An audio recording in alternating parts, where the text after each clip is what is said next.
Thank you, Lisa. We are live here on Fort Myers Beach at the Diamond Head Resort. And this is ground zero during Hurricane Ian. But I have with me the CEO of the Sanibel-Captiva Conservation Foundation, James Evans, here with me. You know, James, it's been a year. How are you feeling today? Yeah, Christy, thanks for having me on today. I'm feeling very positive. There's been a lot of forward momentum, and we're seeing a lot of changes, not only here on Fort Myers Beach, but on Sanibel and Captiva and other areas impacted by the storm. You know, Sanibel saw catastrophic storm surge that really impacted homes, it impacted businesses, but it also, you know, impacted some of the wildlife. And I know a lot of people are wanting to build up because they're worried about storm surge. Talk about how your organization feels about these buildings being built higher. Yeah, so I'll start off with wildlife real quick.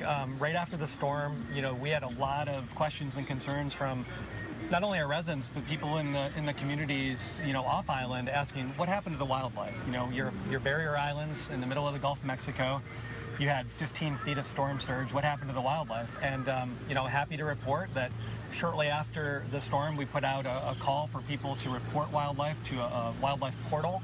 And we've been able to report all but a handful of species that have fully recovered, come back to the islands, and are doing well as the habitat recovers. So happy to see that.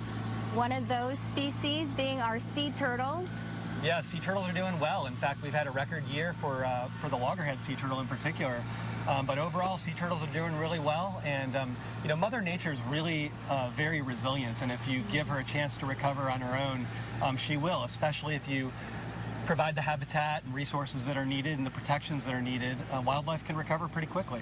You know, after the storm, we saw the Sanibel Causeway. I mean, partially collapse in some pieces. I mean, it looked like it was cut by a pizza cutter.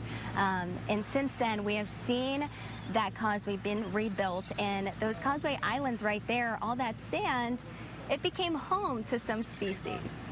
Absolutely. Well, first off, I want to say one thing about the causeway. You know, I thank the governor and the state of Florida for moving so rapidly. It was really just unbelievable how quickly they moved in and were able to get that causeway up in a matter of weeks rather than months or the year that we thought it would take to recover the causeway. But the causeway islands, you know, because there wasn't activity on the islands, we saw a least tern nest, which is a protected species in the state of Florida. Small bird that nests on the ground.